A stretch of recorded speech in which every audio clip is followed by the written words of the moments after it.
Урматтуу Кыргыз Республикасынын главнокомандующий Садыр Нуркожоевич. Мына биз 3 күндөн бери Тажик Республикасы тияктан басылып келип жатат. Биздин чегарадан 1,5 километр бул жака өтүп келди. Байрактарын, флагтарын илип койду. Биздин солдаттар мына жерде жатат. Ишенбесеңиздер көрүңүздөр мына. Буларды барайык десе, приказ жок болуп атат. Приказ бериш керек. 3 күндөн бери жатат. Мыналары бүгүн келди. Тангалар кече келген. Кечеден бери солдаттар бутердин үстүндө отурган бир движение жок бул жактан. Оружие жок. Билдеме биз элди билдеме кылак десек бизди тосуп коюп жатат бул жактан.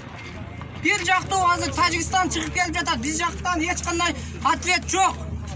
Ушуга бир чара көрүңүздөрчү. Тажиктин жарандары эмес, гражданскийлер эмес, военныйлер кирип келип, өзүнүн үйгө кирип флагтарын илип койгон, эртең менен түшүп, өзүнүн үйлөрүнөн флагтарды алайык десек, бизди аткылап кууп чыкты. Сиздерден сурайбыз. Элдерде оружие жок, элдерде оружие жок. Эгер мүмкүнчүлүк болсо, бизге военный билети барлар бар мына жерде. Оружие бериңиздер. Сиздер коргобосоңуздар, биз өзүбүздү коргоп алабыз. Биз жаңы жер айыл өкмөтү өзүбүзгө бек, жерибизге чеп болуп беребиз керек болсо. Урматтуу жаңы жерликтер, колдойсуздарбы? Жана ошондой эле мына жерде калып кеткен адамдарыбыз бар.